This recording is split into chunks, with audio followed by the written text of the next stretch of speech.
Ephesians chapter 3, verse 7 and 8. Today I'd like to look at Paul's letter to the Ephesians. He's writing here to the church at Ephesus about the unity of the church. I'd like to focus specifically verses 7 and 8. That says, Ephesians 3, verse 7, "Whereof I was made a minister, according to the gift of the grace of God, given unto me by the effectual working of his power. Unto me, who am less than the least of all saints, is this grace given, that I should preach among the Gentiles the unsearchable riches of Christ." Paul is telling the people here of the privilege he has to preach the gospel to the Gentiles. And he shows us the grace he's given, first of all, and then second, he shows us the mission that he has now. First, look at the grace he's given. Paul speaks in verse 7 to the beginning of verse 8 about his wretchedness. He knew that he messed up. He was a persecutor of Christians. The less than the least of all the saints, he says. He hated anything to do with Christ. He was far from God, but he was given grace. And he boasts about the grace that was given to him by the effectual working of his power.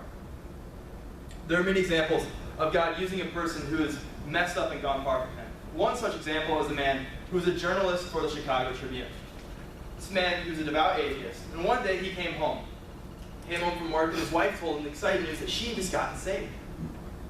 Now he thought this was absolutely crazy. And there was nothing in Christianity. Christianity was not true. There's so many inconsistencies.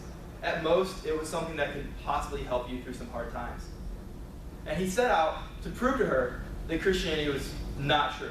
And through his searching, he talked to many people, and he found out that this person named Jesus in the Bible, not only did he have to have existed, but he was who he says he was in his word.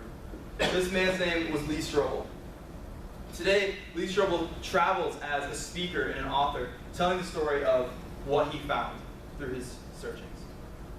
This is a man who was far from Christ and wanted absolutely nothing to do with him. But God used him. God gave him grace. And in his grace and kindness, he brought him out of his position and made him a new creation. And began to use him in a mighty way. This brings us secondly to the mission that he has now. Paul speaks of his mission in the passage. Verse 7, he says, "Whereof I was made a minister," that is a minister of the gospel. Paul's job was to go around and preach. That was the main calling in his life. And for most of us in here, that's ours as well. We ought to be just as excited about Paul is for this opportunity. Paul goes on and says that this grace was given to him, verse 8, "so that I might preach among the Gentiles the unsearchable riches of Christ." Guys, this is a man who was far from Christ, wanted nothing to do with him. And here he is, he's saying, now after this, he's saying that the story of Christ on the cross is unsearchable riches. This is a drastic change. God can use anyone. He will work out the kinks, and he will make us exactly how he wants to be for him, and so we can advance his kingdom. Don't ever think that you are too broken for God to use you. God can and will use you despite your shortcomings. Nothing is an obstacle for him. Are you struggle in school? God can still use you. You don't have any money? God can use you. You feel like no matter how hard you're trying, you're not living up to the expectations that somebody else has for you in your life, God can still use you. You've fallen? God can pick you up. He can use you. There's nothing in this world that's too big of an obstacle for him. We're going to struggle, we're going to fail, and we're going to fall. It's inevitable. We're fallen man. But God can still use you. He knows that we're going to fall. He knows we're going to struggle sometimes. But he can pick us back up.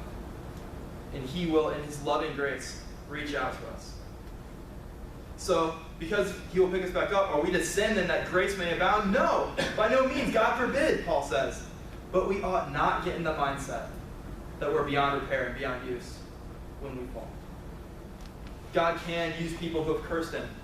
He can use people like Paul, people like Lee Strobel. God can use you despite your issues and your perceived flaws for his kingdom. Let the potter mold you and make you so that you will follow him and become more like him.